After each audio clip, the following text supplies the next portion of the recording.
kita istirahat sebentar. Akan kembali lagi saat kita bersama Asik. Yuk, yuk kaiso lah. Kita istirahat sebentar. Saya selalu sebagai pihak ketika menyatakan kami sangat setuju dengan proses hari ini, yaitu kebudayaan asing ke depan perubahan di bangsa. Yang seperti telah kita ketahui, budaya asing adalah budaya yang berasal dari luar daerah. Di mana budaya asing ini memiliki dampak negatif lebih banyak daripada dampak positifnya. Salah satu dampak negatif yang di kalangan para remaja ialah mendekati bahkan bagi budaya barat. Alasan utamanya dilakukan agesi atau hanya untuk mencapai status sosial yang dipandang. Budaya barat sendiri diasosiasikan dengan modernitas dan kemajuan, sehingga pembaca yang percaya bahwa dengan meniru budaya barat mereka akan menjadi lebih keren, modern dan progresif. Dan tidak hanya itu, pengaruh dari media massa seperti film dan TikTok juga memiliki peran dalam berbagai tersebut. Kegiatan niru budaya asing ini juga akan menyebabkan hilangnya jati diri atau identitas budaya lokal Indonesia. Selain itu juga dapat menghilangkan keragaman di Indonesia, seperti menimbulkan efek sosial dan moral yang negatif. Contoh, lingkungan seks bebas, lingkungan beralkohol, dan penyalahgunaan narkoba. Yang dimana hal tersebut sering disangkut pautkan dengan budaya asing yang dapat berdampak pada kesehatan jasmani dan rohani di dalam masyarakat Indonesia.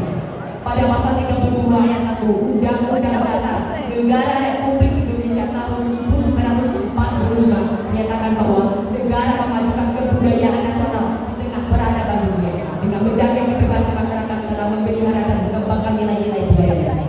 Dalam pasal ini menerangkan bahwa negara memiliki kewajiban memajukan budaya asli Indonesia di era modernisasi serta memberi kebebasan kepada rakyat Indonesia untuk mengembangkan menanamkan budaya di setiap daerah bangsa Indonesia yang tentunya berbeda-beda. Tidak hanya itu, budaya asli juga dapat bertentangan dengan Pancasila, yang dimana Pancasila ini sudah menjadi dasar dan fondasi negara. Di sini saya akan menyebutkan 3 saja mengenai budaya asli yang bertentangan dengan Pancasila. Pertama, cara berbicara. Orang luar berbicara tanpa ada di adat istiadat, sehingga mereka biasanya berbicara hal yang sama dengan teman, bahkan kepada orang yang lebih tua, tanpa adanya perbedaan bahasa yang digunakan.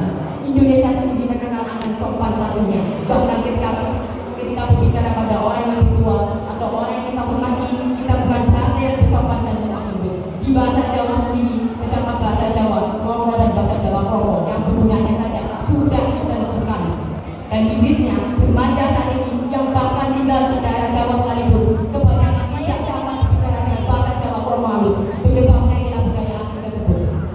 Budaya asing yang saya maksud di sini ialah budaya dalam cara berbicara, yang dimana pada zaman sekarang kebanyakan memanggil atau berbicara pada kata lo gue, di mana kata tersebut ternyata bukan berasal dari kata bahasa Indonesia, namun dari bahasa Cina.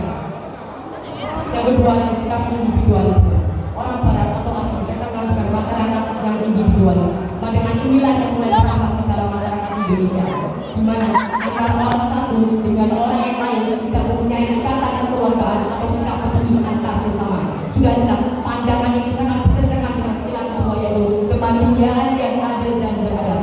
Selain tidak sesuai dengan sila kedua, secara tidak langsung, pandangan individualisme ini juga bertentangan dengan sila ketiga, yang seharusnya masyarakat menjunjung tinggi persatuan dan kesatuan.